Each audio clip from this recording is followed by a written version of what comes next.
ನನ್ನ ಪ್ರಮುಖ ನಾಯಕರಿಗೆ ಹೊಂದಿಸುತ್ತಾ ವೇದಿಕೆ ಮುಂಭಾಗದಲ್ಲಿ ಆಸನದಾಗಿರ್ತಕ್ಕಂಥ ಮಾಧ್ಯಮ ಮಿತ್ರರು ಹಾಗೂ ನಮ್ಮೆಲ್ಲ ನನ್ನ ಟೀಚರ್ಸು ಮತ್ತು ಎಲ್ಲ ಮಕ್ಕಳಿಗೆ ಹೊಂದಿಸುತ್ತಾ ಇವತ್ತು ಸುಮಾರು ದಿನಗಳಿಂದ ಈ ಕಟ್ಟಡ ಉದ್ಘಾಟನೆ ಮಾಡಬೇಕಿತ್ತು.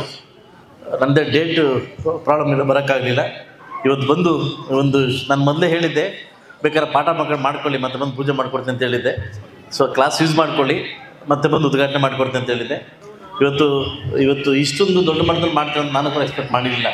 ಉದ್ಘಾಟನೆ ಮಾಡಿ ಹೋಗ್ಬೇಕಂತ ಬಂದಿದ್ದು. ಇವತ್ತು ನಿಮ್ಮನ್ನು ನೋಡ್ತಕ್ಕಂಥ ಭಾಗ್ಯ ಸಿಕ್ಕಿದ್ದಕ್ಕೆ ಇವತ್ತು ನಿಮ್ಮ ಸ್ಕೂಲವ್ರಿಗೆ ಮತ್ತು ಎಲ್ರಿಗೂ ನಾನು ಥ್ಯಾಂಕ್ಸ್ ಹೇಳ್ತೀನಿ. ಸೊ ಒಂದೇ ಟಾಸ್ಕ್ ಇದೆ ನಮ್ಮ ಮುಂದೆ. ಮಾರ್ಚ್ ತಿಂಗಳಲ್ಲಿ ಎಕ್ಸಾಮ್ ಬರ್ತಾಯಿದೆ, SSLC ಎಕ್ಸಾಮ್. ನನಗೇನಾದರೂ ಹಾರ ಕೊಡಬೇಕು, ಗಿಫ್ಟ್ ಕೊಡಬೇಕು, ಹಣ್ಣು ಕೊಡಬೇಕಂದ್ರೆ ನನ್ನ ಶಾಲೆ, ನಾನು ಅಧ್ಯಕ್ಷನಾಗಿದ್ದು ನನ್ನ ಶಾಲೆಯಲ್ಲಿ 100% ರಿಸಲ್ಟ್ ನನಗೆ ಬೇಕಷ್ಟೇ. 100% ರಿಸಲ್ಟು ನನಗೆ ಬೇಕು. ನಾನು ಲಾಸ್ಟ್ ಟೈಮ್ ಒಂದಾಗಿ ಹೇಳಿದ್ದೀನಿ, ನನಗಿವೆಲ್ಲ ನನಗೆ ಇಷ್ಟ ಆಗಲ್ಲ, ಒಂದೇ ಬೇಕಾಗಿದ್ದು ರಿಸಲ್ಟ್ ಓರಿಯೆಂಟೆಡ್.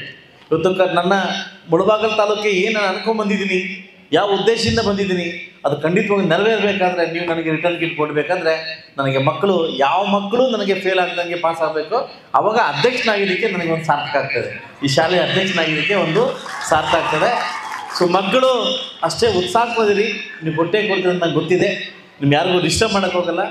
ಫೆಬ್ರವರಿ ತಿಂಗಳಲ್ಲಿ ಎಲ್ಲ ಶಾಲೆಗೂ ಈ ಸ್ಕೂಲ್ ನಮ್ಮ ಏನು SSLC ಮಕ್ಕಳಿಗೆ ಎಲ್ಲ ಶಾಲೆಗೆ ಬಂದು ನಾನೇ ಮೀಟ್ ಮಾಡಿ ನಿಮ್ಮ ಹತ್ರ 1-2 ಅವರ್ ಸಂವಾದ ಮಾಡೋಕ್ಕೆ ರೆಡಿಯಾಗಿದ್ದೀನಿ. ಏನೇನು ಟಿಪ್ಸ್ ಕೊಡಬೇಕು, ಎಕ್ಸಾಮ್ಗೆ ಟಿಪ್ಸ್ ಕೊಡೋಕ್ಕೂ ಒಂದು ಸ್ವಲ್ಪ ರೆಡಿಯಾಗಿ ಬರ್ತಾಯಿದ್ದೀನಿ. ನನ್ನ ಮುಳಬಾಗಿಲಾಗಿ ಎಲ್ಲ ಶಾಲೆಗೂ ನಾನು ಭೇಟಿ ಮಾಡಿ ತಿಳಿಯಿದ್ದೀನಿ. ಎಲ್ಲ ಮಕ್ಕಳಿಗೂ ಶುಭವಾಗಲಿ. ಈಗಾಗಲೇ ಲೇಟ್ ಆಗಿದೆ, SSLC ಮಕ್ಕಳು ಚೆನ್ನಾಗಿ ಓದಬೇಕಾಗುತ್ತೆ.